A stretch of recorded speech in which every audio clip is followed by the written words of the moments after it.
is this working against us in the modern food It environment? very much is now. Hmm. You mentioned exercise, and from what I've seen of your own kind of protocol for yourself too. I mean, you primarily are doing like progressive overload with body weight. Correct me if I'm wrong. More than anything else, and really kind of a push pull, like a push pull leg, maybe a hinge, kind of movement, and kind of maximizing intensity in short term, and really just kind of focusing there. Correct, because your diet is so dialed. And again, guys, if you haven't so I mean, I don't promote like, hey, go look this dude up with his shirt off. Like that's not a conversation we have on this show quite a bit. But Doc's in great shape, man. He very much is. So am I correct in that roughly is kind of what you're doing fitness wise? Yeah, yeah, absolutely. So like the whole diet thing, I tried to distill it down to just very basic first principles, as simple as possible, minimum effective dose kind of thing. And I've trying to do the exact same thing with exercise. I mean, I've just really simplified it down to some just extreme basics. And, on the resistance training side, my whole my whole physique is basically, three or four things. It's like weighted dips, weighted chins, weighted split squats, some remaining deadlifts. That's pretty much it. It's basically upper Yeah, body push and pull and a lower body push and pull. got it. And I'm just doing like, single set to failure most days. And that's the whole thing. And so I'm Yeah, really into minimal effective dose, super basic, and then just consistency and iteration and slowly grinding progressive overload.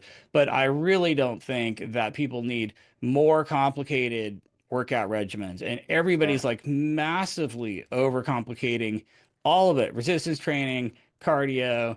It just gets so overcomplicated. I'm really just trying to just absolutely whittle it down to the very, very bare minimum effective dose. And you basically need just a pushing exercise and a pulling exercise for upper and lower body. And you just need to progressively overload that crap and make sure you're going hard to failure on a regular basis. And then everything else doesn't even really matter. So it's all about that Pareto principle, the 80% right.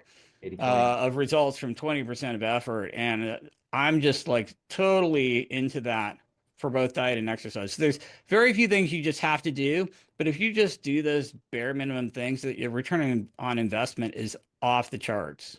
So good, man. So good. I have a couple more gentlemen that are on here. I know I want you guys to be able to jump in and have some questions. I got a couple more areas in particular that I want to dive down before, but you guys can start putting your hands up at any time too. I'll start bringing you guys in here in a sec.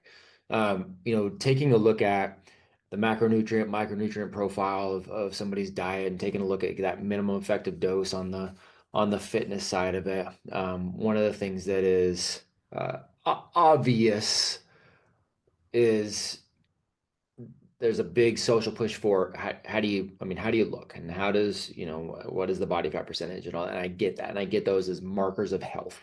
What is your functionality? What is your capability? Markers of health. Absolutely. Got it. Love it.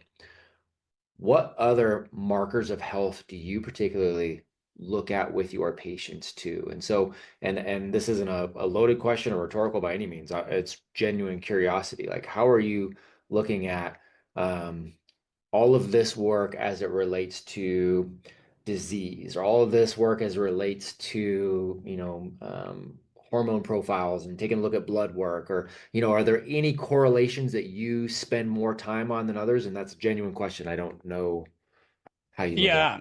And like honestly, I've had a ton of functional medicine training and all this stuff. And I've literally just backed all the way out of the room on all of that bullshit. It is so not helpful, not actionable, ridiculous. There are so few things that you really have to pay attention to. The number of labs I'm doing is extremely basic and nothing fancy, and it's all just off the shelf. And at the end of the day, body composition is metabolic health. They Yeah. are Yeah. literally the same thing. And so, a waist to height ratio is going to Yep. tell you pretty much as any amount of lab testing I could do. And so the testing is extremely basic. I'm not doing anything fancy. I'm not doing weird esoteric crap. I'm not doing a bunch of supplements. It's Yeah. like extraordinarily basic. I mean, you could really just shave it all down to uh, protein, energy density, resistance training, cardio, body Yeah. composition, the end. Like it's so basic.